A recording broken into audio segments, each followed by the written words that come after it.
یہ بھی میری قوم کا بہت بڑا المیہ ہے.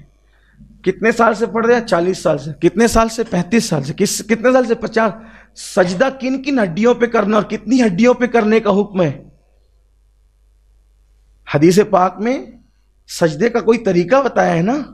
کتنی ہڈیوں پہ سجدہ کیا جاتا ہے نہیں معلوم. مولانا جب بچپن میں مسجد گئے تھے تو سب کو جیسے سر زمین پہ رکھتے دیکھا، ہم نے بھی رکھنا شروع کر دیا. تجارت سیکھ کر کریں گے، بائک سیکھ کر چلائیں گے، کمپیوٹر سیکھ کر چلائیں گے، موبائل سیکھ کر چلائیں گے، سارے کام سیکھ کر کریں گے، اور اللہ کی عبادت بغیر سیکھے. اور کیا کہیں گے؟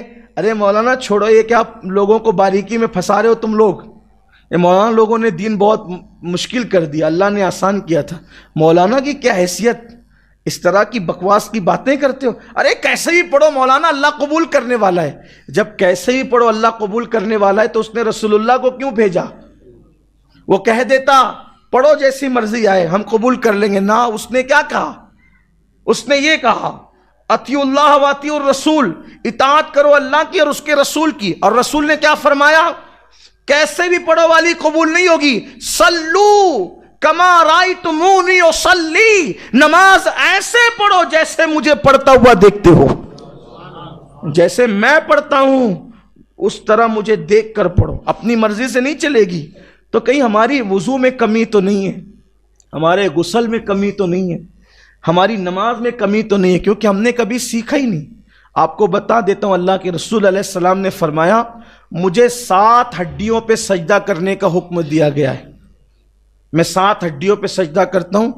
2 ہڈیاں پنجوں کی، 2 ہڈیاں گھٹنوں کی. کتنی ہو گئی؟ کتنی ہو گئی؟ 4.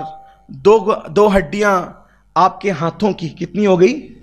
اور 1 ہڈی جی نہیں، ناک کی ہڈی کو تو مجازن ہڈی کہتے ہیں، اور ناک میں ہڈی جس اعتبار سے یہ پیشانی، حالانکہ ناک کا لگنا بھی زمین پر، ناک کا لگنا بھی یہ فرضے میں سجدے میں لازم قرار دیا گیا ہے. اگر آپ کی ناک کا یہ حصہ، آپ کی ناک کا یہ حصہ زمین سے مس نہیں ہوتا تو آپ کا سجدہ نہیں ہوتا. اللہ کے رسول علیہ السلام نے کہا کہ مجھے یہ پیشانی کی ہڈی گنی گئی ہے سجدے میں، ناک کی ہڈی اگرچہ نہیں گنی گئی ہے، لیکن اس کو احناف کے نزدیک سجدے میں لگانے کا حکم ہے کہ اگر آپ نے نہیں لگایا. حالانکہ جو امام شافعی، امام مالک اور دوسرے ائمہ ہیں ان کے نزدیک سجدے کے احکامات الگ ہیں، لیکن یہ 7 ہڈیوں کے قائل وہ بھی ہیں. تو اللہ کے رسول علیہ السلام نے فرمایا. اس کے بعد سجدے میں آپ کتنی دیر تک رہیں، کیا پڑھیں، رکوع میں کتنی دیر تک رہیں، کیا پڑھیں، قیام کیسے کریں.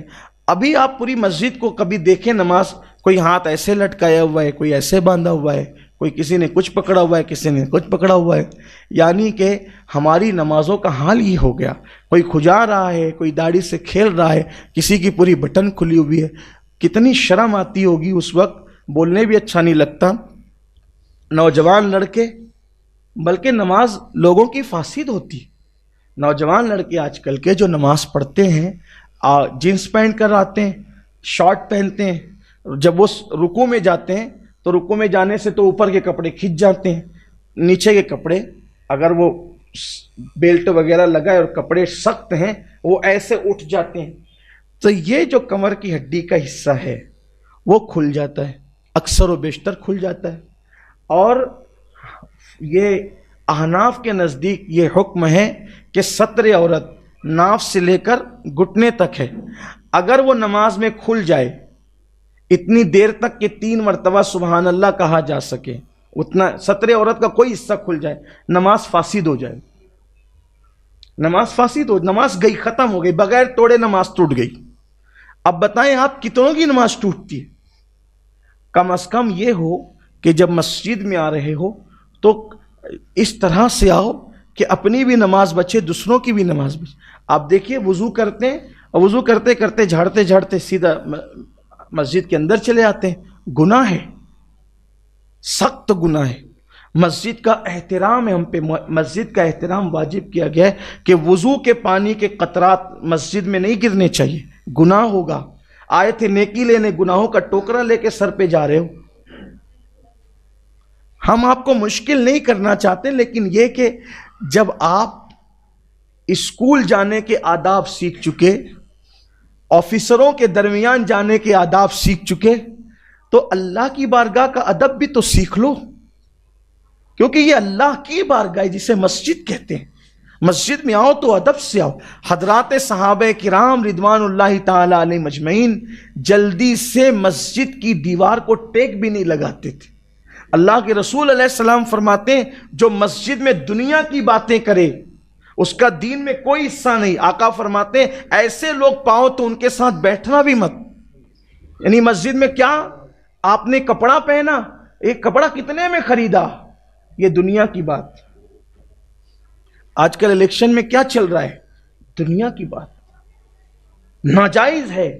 اللہ کے رسول نے فرمایا ان کا دین میں کوئی حصہ نہیں ہے جو دنیا کی بات کرتے ہیں۔ مسجد میں یا اللہ کا ذکر ہوگا یا واعظ و نصیحت ہوگی، مسجد میں دنیا کی بات۔ آپ سوچیں نا صحیح، سبزی کیا بھاؤ چل رہی ہے نہیں پوچھ سکتے آپ مسجد میں، نکلو باہر۔ اسی لیے قرآن کہتا ہے، جمعہ کے دن کے لیے کہتا ہے یا ایھا الذین آمنوا اذا نودی للصلاۃ من یوم الجمعہ فاسعوا الی ذکر اللہ وذروا البیع۔ اے ایمان والو، جب تم جمعہ کی اذان سنو کاروبار بند کرو، مسجد میں آ جاؤ، اللہ کا ذکر کرو نماز کے لیے۔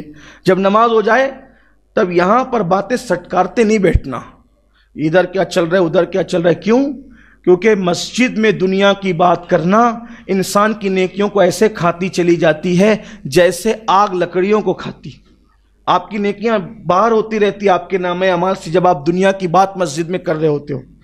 یا اللہ کا ذکر کرو یا مسجد میں عبادت کرو، ورنہ پھر قرآن کیا کہتا ہے جب جمعہ کی نماز ہو جائے تو کیا کرو، فَإِذَا قُضِيَتِ الصَّلَاةُ فَانتَشِرُوا فِي الْأَرْضِ۔ فَإِذَا قُضِيَتِ الصَّلَاةُ فَانتَشِرُوا فِي الْأَرْضِ، مسجد سے باہر نکل جاؤ، جب نماز پڑھ لو مسجد سے باہر نکل جاؤ۔ مسجد کھڑے رہنے کی جگہ ہے ادب کے ساتھ، قوموا للہ قانتین، ادب سے کھڑے رہنے کی جگہ ہے، وہ پڑے رہنے کی جگہ نہیں ہے۔ مسجد کو پڑے رہنے کی جگہ نہ بناؤ۔ فَإِذَا قُضِيَتِ الصَّلَاةُ فَانتَشِرُوا فِي الْأَرْضِ، جب نماز پڑھ چکو مسجد سے باہر نکل جاؤ، زمین پہ پھیل جاؤ اور اللہ کا فضل تلاش کرو، یعنی اپنے کاروبار سے لگ جاؤ، دنیا کی باتیں نہیں کرنا مسجد۔ اللہ کے رسول نے فرمایا قیامت کی نشانیوں میں سے ایک نشانی ہے کہ مسجدوں کے اندر لوگ دنیا کی باتیں کریں گے، تم ان کے قریب بھی مت بیٹھنا، ان کا دین میں کوئی حصہ نہیں ہے۔ تو بات میں اپنی ختم کر لوں، وہ 15 باتیں، لیکن اگر اس کو کریں تو بہت وقت جائے گا۔ لیکن یہ ایک بات جو کہہ رہا تھا کہ روزی کی تنگی کا اللہ اس کو شکار کر دیتا ہے۔ تیسری بات جو دنیا میں اس کو مصیبت پہنچتی ہے، اللہ کے رسول علیہ السلام فرماتے ہیں وہ ذلیل ہوتا رہتا ہے۔ آقا فرماتے ہیں وہ ذلیل ہوتا رہتا ہے۔ لوگ کہتے ہیں مسلمانوں کی ذلت کا سبب کیا ہے، ہم کہتے ہیں 1450 سال پہلے بیان کر دیا گیا، اسی طرف توجہ کرنے کی ضرورت ہے۔